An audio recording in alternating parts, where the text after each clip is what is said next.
just about home for my first run of the week. I was down in Missouri. Temperature was about 45 all day long down there on my way back. Of course, as I got closer to Wisconsin, it started to snow. And now I'm just finishing up with fueling. But the conditions are getting a lot worse. So I'm hoping I can make it back to park the truck and not run into any issues on the interstate on the way back. Because right now, when there's just a little bit of snow and ice on the road, and everyone's been used to going a lot faster all day long, this is when accidents happen. So I'm hoping that everyone just drives safely. I mean, I've only got, what does it say, 13 miles till I can park the trailer. And it's 3 more miles to where I can park my tractor. So I need to make it 16 or 16 and a half miles or so. Sometimes those last few miles are the tough ones to make it. I don't know if you can see it snowing or not. Maybe up by these lights you can see snow drifting across. In 600 feet, turn right to Gardner Street, then, after 900 feet, turn left to US 51 South. Of course, I'm almost home. I don't need that stupid GPS, but plug it in there every time just because I'm not sure how Schneider actually tracks that, if I have to put it in there or whatever.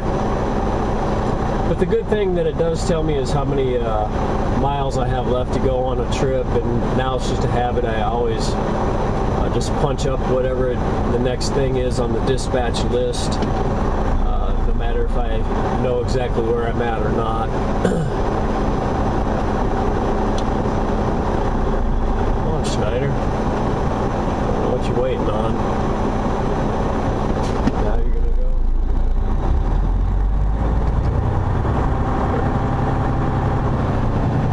Turn right to Gardner Street, then turn left.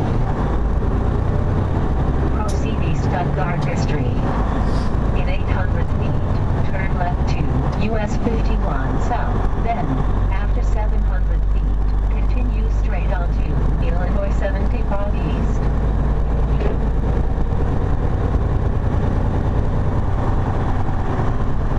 Turn left to US 51 South, then, continue straight. I don't know if you can really see on the road or not.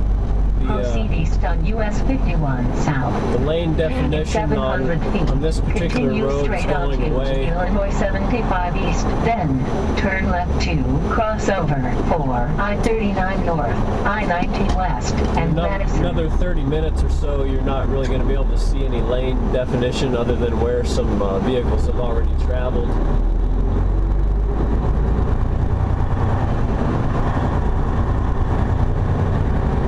This year we've had snow at least every couple days. Continue straight, then turn left to crossover. The last few years we really haven't had a ton of days where it snowed a lot. I mean, we'd get a lot of snow on some days, but now it seems like we get a little snow like every day, every other day, 2-3 times a week at least. And it's been a lot colder than the last few years, that's for sure.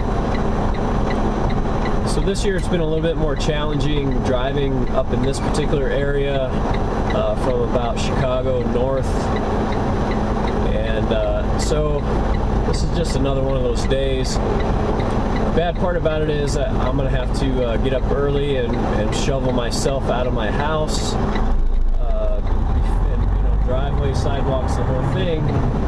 And then I'm going to have to go clean off my truck from any snow that it may have accumulated overnight. Crossover for I-39 North, I-9.5 also, mile. Continue on to I-39. I'm gonna have to drive in whatever conditions I find myself in the morning. Which honestly, I don't remember them forecasting this, so it's kind of frustrating. You see a weather forecast where it's not supposed to get any precipitation, or they'll say like 20% chance of precipitation, and it seems like anytime they do 20% or above this year, it's snow. And I don't know if we're just hitting the percentages that lucky or what, but it is kind of getting old.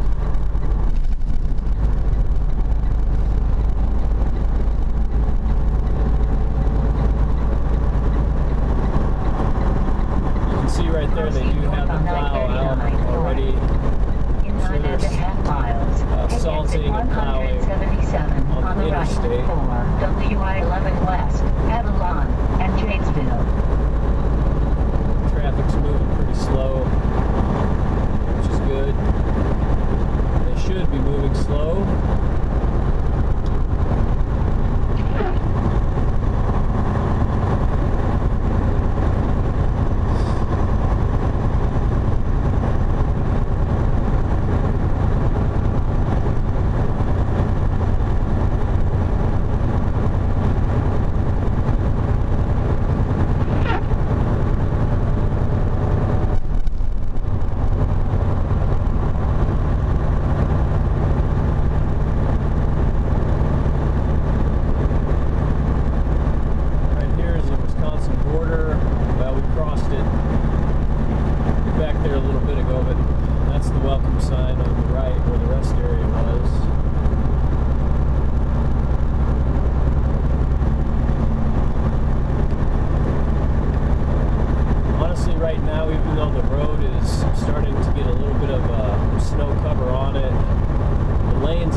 Visibility is tougher when you get lots of snow and rain and a glare off the road. Most drivers who are running regular daytime hours, you're not going to get a lot of night driving in. You might get a little bit of early morning, and you might run into the evening a little bit when it's dark because of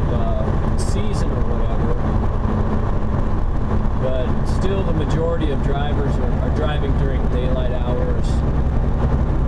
Right now it's only it's about 10 after 6 p.m. and it's dark because it's winter. But if it was regular summer hours, you know, daylight savings time and the whole works, it wouldn't be dark for another 3 hours at least. So for, you know, the majority of the time you're driving daylight hours. But you do have these times when you're driving at night like this. It's dark, you got snow, you got rain, you got traffic because people are coming home. It's a little bit more challenging. You've got to be a little bit more aware. Just pay attention, be careful, checking your mirrors. You know, make sure you know what's around you, because if something happens in front of you, you need to be able to have some sort of opening to help yourself. And sometimes that opening is right in front of you, so you got to leave yourself a gap. I'm going a little bit slower than some drivers would probably, because I'm empty, it's windy, the road's going to be getting more slippery, so I have a greater chance of breaking traction and having a potential jackknife situation. So I'm just taking it easy. I'm leaving a big gap in front of me, and I don't care who passes me, as long as they're doing it safely and they don't encroach in my lane and they're not cutting me off when they do it and that sort of thing. As long as I still have room to maneuver or stop, I'm okay with it. I don't think it's safe for them to do it. I mean, right now, my particular lane is relatively snow-free. There's snow blowing across it, but that can change at any place. At any point in the road, you can have a drift or ice or whatever. So I don't get overexcited about speeding up if I see a patch of dry pavement. In 12 miles, exit 177. Some people, they see a little bit of dry pavement and they try to kick it back up to 65, 70 miles an hour. And, that's not always the safest decision to make in this sort of weather.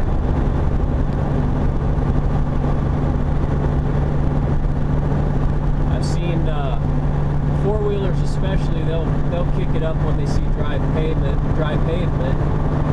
and they'll hit a spot where the snow is drifted across the road, and it might be 3 or 4 inches in that particular spot, and they break traction and spin out and end up in the ditch.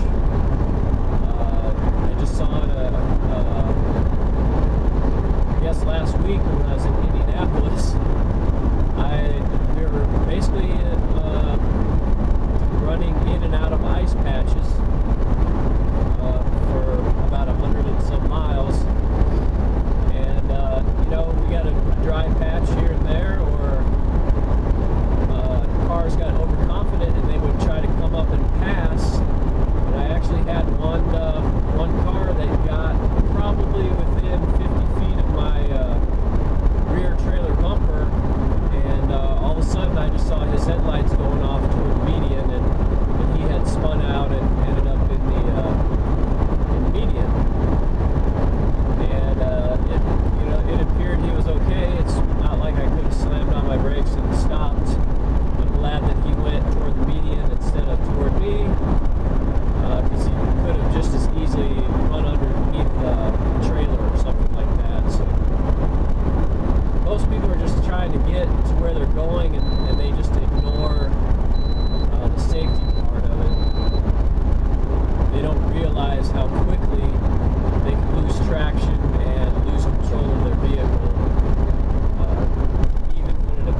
traffic blowing the snow away at this point, but the plow hasn't been on the ramp yet. It's just not a lot of accumulation on the ramp yet, but there will be later. It keeps up like this.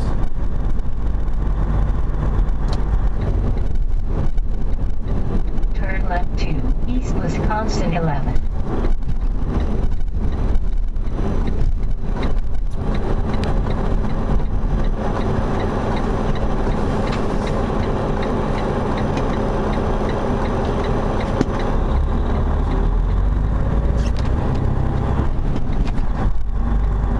Proceed north on East Wisconsin 11.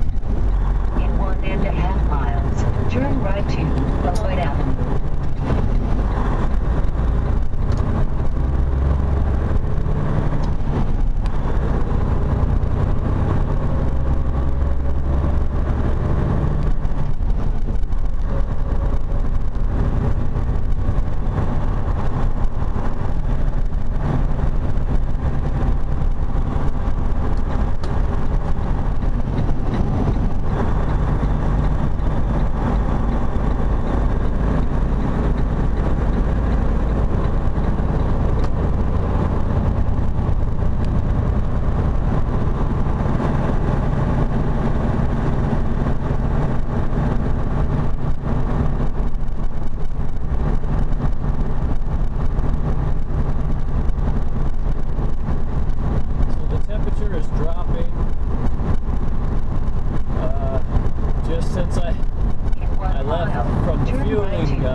Beloit Avenue.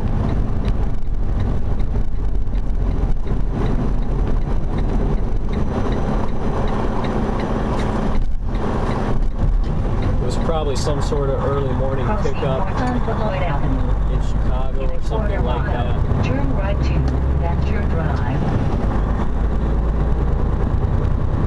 Right now at the Beloit mill, things are a little bit slow. It's the dead of winter, it's past Christmas. We're working toward the end of January, and there's kind of a slow time from about now till about March or so, when the building season picks back up. Right now there's some indoor work going on, but a lot of contractors are taking it slow. A lot of homeowners aren't really doing a lot of interior work this time of year, just because they spent a lot of money over Christmas, so they're not buying doors and cabinets and other building materials right now, but they will be again in the spring. So right now I'm doing kind of some busy work here and there, covering some loads regionally, and occasionally doing the Lowe's mill runs like my dedicated account normally does. But I'm doing a little bit more variety right now, and it's kind of nice sometimes but it's also a little bit stressful sometimes because I go a lot of places where I've never been before. Even if I've been in the city before, I'm going to places, customers I've never been to. Right here, you can see the snow is all the way across. There haven't been any vehicles on this road for probably the last 30 minutes or so at least. Arrived at destination. Doesn't look like anyone's been inside the gate for that long, so I might be one of the first ones back today. I don't know. We had a lot of long runs yesterday, so I might be first.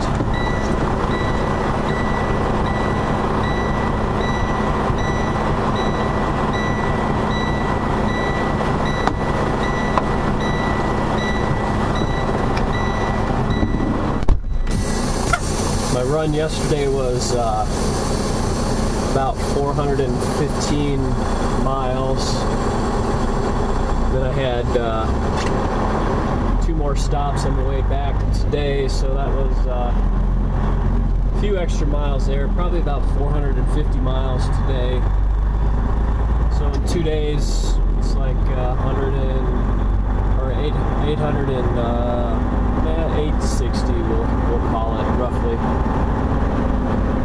And that's not a ton of miles. There's a lot of guys that do 600 in a day. Some do more, some do a little less. But for me, that's one of our longer runs on this dedicated account. It's long when you're doing multiple drops along the way, because it eats up the clock. All right. Now I got no place to drop a trailer here.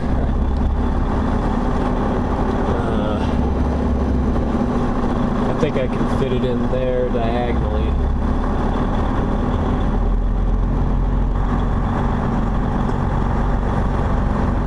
Looks like we have a lot of empty trailers in here and not a lot of loaded trailers, so it looks like tomorrow there's not going to be a lot of loads out of the mill, because the ones I can see that I know are probably loaded, there's only 3.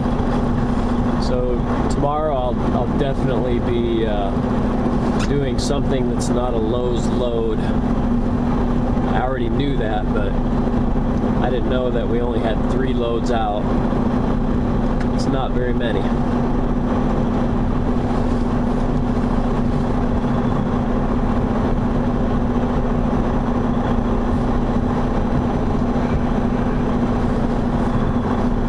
I definitely have enough room to get in here diagonally, but there's kind of a snowbank back there.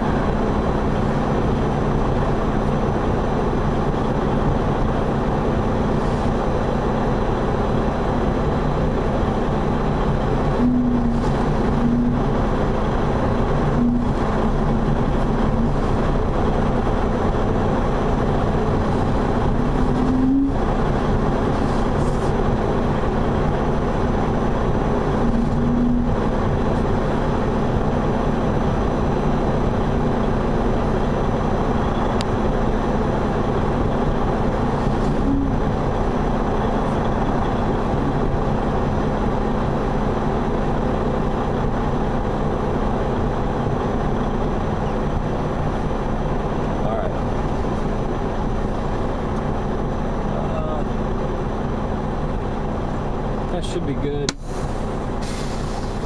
He'll just have to pull this trailer out first if I'm blocking anyone.